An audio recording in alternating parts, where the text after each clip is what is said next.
अस्सलाम वालेकुम नाज़रीन, मैं हूं आपका होस्ट जवेद इकबाल। अभी परूं में उड़ानों का जोर जिंदा है मेरी, उदास कौम से कह दो तुम्हारा रहनुमा जिंदा है।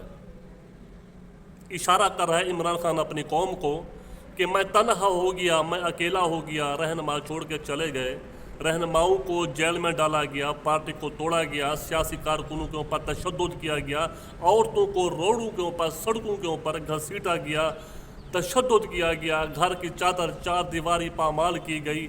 अकेला हो गया, आखिरी खून के कतरे तक लड़ूंगा, अपनी कौम को कह रहा है। अगर वकील भी साथ छोड़ गए तो अकेला केस लड़ूंगा, पाकिस्तान छोड़ के नहीं जाऊंगा। मेरा जीना मरना पाकिस्तान के साथ है, मेरे बाहर ना कारोबार है, ना मेरे बाहर की फैक्ट्रियाँ हैं, ना मैं बाहर जाऊंगा। अपनी कौम को फिर भी पैगाम दे रहा है, मैं अपनी कौम की खातिर जेल जाने के लिए भी तैयार हूँ, मरने के लिए भी तैयार हूँ, आखिरी खून के कतरे तक लड़ूंगा पाकिस्तान की कौम की खातिर।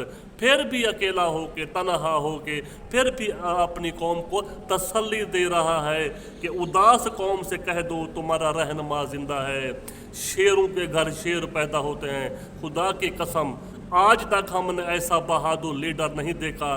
स्टील का दिमाग, स्टील की छाती, स्टील का जिस्म, स्टील की नाड़ें, ऐसे मजबूत असाब का बंदा हमने कभी नहीं देखा कि इतनी प्रेशर के बावजूद, इतने दबाव के बावजूद अकेला हो गया, तन्हा हो गया, फिर भी कौम की खातिर खड़ा है, कौम की खातिर लड़ रहा है, हक और सच की आज़ादी की खातिर जिद्दोजहद कर रहा है। सलूट है ऐसे बंदे को। जब ऐसे लीडर, अगर पाकिस्तान के अंदर ऐसे लीडर हमको मिल जाएं तो शायद हम दुनिया को भी फतह कर सकते हैं। जब लीडर मजबूत होता है, लीडर बहादुर होता है तो आगे कोई मुश्किल पेश नहीं आती। तो नाज़रीन, आप आते हैं दूसरी बात के ऊपर। नवाज शरीफ का दौरे हुकूमत था, सिपा सलार फौज का जनरल परवेज़ मुशर्रफ था।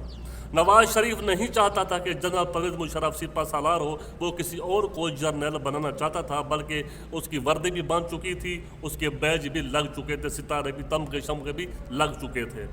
परवेज़ मुशर्रफ को पता चल गया था कि मेरे श्रीलंका के दौरे के जाने के बाद मेरा तख्ता शायद उल्टा दिया जाएगा।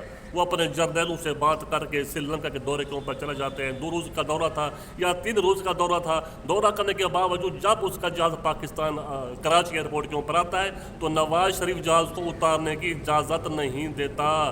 उस जहाज़ के अंदर 200 मुसाफिर सवार होते हैं, 200 मुसाफिर की जान खतरे में होती है और एक पाकिस्तान, एक मुल्क के जर्नैल की जान खतरे में होती है। अगर जहाज़ का ईंधन ख़त्म हो जाता, जहाज़ ना उतरता, जहाज़ गिर जाता तो जर्नैल मर जाता, एक मुल्क का जर्नैल मर जाता, शहीद हो जाता, 200 मुसाफिर मर जाते। तो उस टाइम नवाज शरीफ के ऊपर आर्मी एक्ट का मुकदमा क्यों नहीं लगा? फौजी अदालतों के अंदर उसका ट्रायल क्यों नहीं हुआ? नवाज शरीफ के ऊपर, कौम से सवाल पूछ रहा हूँ कि नवाज शरीफ के ऊपर उस टाइम मुकदमा क्यों नहीं किया गया आर्मी एक्ट के तहत? एक जर्नैल की जान खतरे में थी, जहाज़ को उतारने की इजाज़त नहीं दी गई।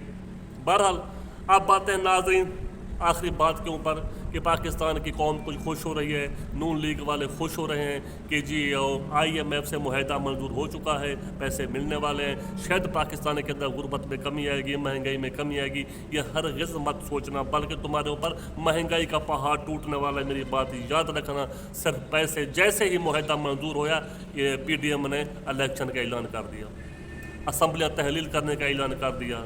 राना सनाउल्लाह ने भी कह दिया है और शहबाज शरीफ ने भी कह दिया है कि 14 अगस्त को हमारे असम्बलियाँ तहलील हो जाएंगी। ये पैसे आए हैं, इन पैसों से इलेक्शन की कैंपेन करेंगे, इलेक्शन लड़ेंगे। पाकिस्तानी कौम का अल्लाह हाफिज़। पाकिस्तानी कौम जो खुश हो रही है कि महंगाई दूर हो जाएगी, ये खाने पीने की अशिया में कमी आएगी, हरगिज़ नहीं आएगी। मेरी बात याद रखना। अच्छा जी, आखिरी बात के ऊपर आते हैं। ये जब से इमरान खान की हुकूमत गिरी है, टूटी है, 14 माह हो गए, तोशा खाना का केस ख़त्म नहीं हो रहा। कोई बोलता है टोशा खाना, कोई बोलता है तोशा खाना केस। पाकिस्तान की पूरी कौम की जो नज़र है वो तोशा खाना केस के ऊपर है।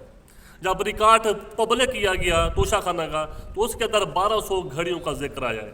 1200 घड़ियों का रिकॉर्ड मौजूद है रिकॉर्ड के अंदर कि 1200 घड़ियाँ, 20 साल रिकॉर्ड जो जब पब्लिक किया गया तो 1200 घड़ियों का रिकॉर्ड आया है और 4000 तवाइफ का जिक्र आया है। 1200 घड़ियाँ हैं। ایک گھڑی عمران خان نے اٹھا کے بیچ دی، باقی 1199 گھڑیاں کہاں ہیں؟ یہ قوم سوال پوچھے۔ 4000 طوائف ہے 20 سالوں کے اندر، باقی طوائف کہاں ہیں؟ پاکستانی قوم کو اس کا سوال پوچھنا چاہیے، جواب لینا چاہیے کہ 1199 گھڑیاں باقی کہاں ہیں؟ گھڑی تو عمران خان نے ایک بیچی ہے، باقی گھڑیاں کہاں ہیں؟ پاکستان زندہ باد، پھر اگلے ملک میں ملتے ہیں۔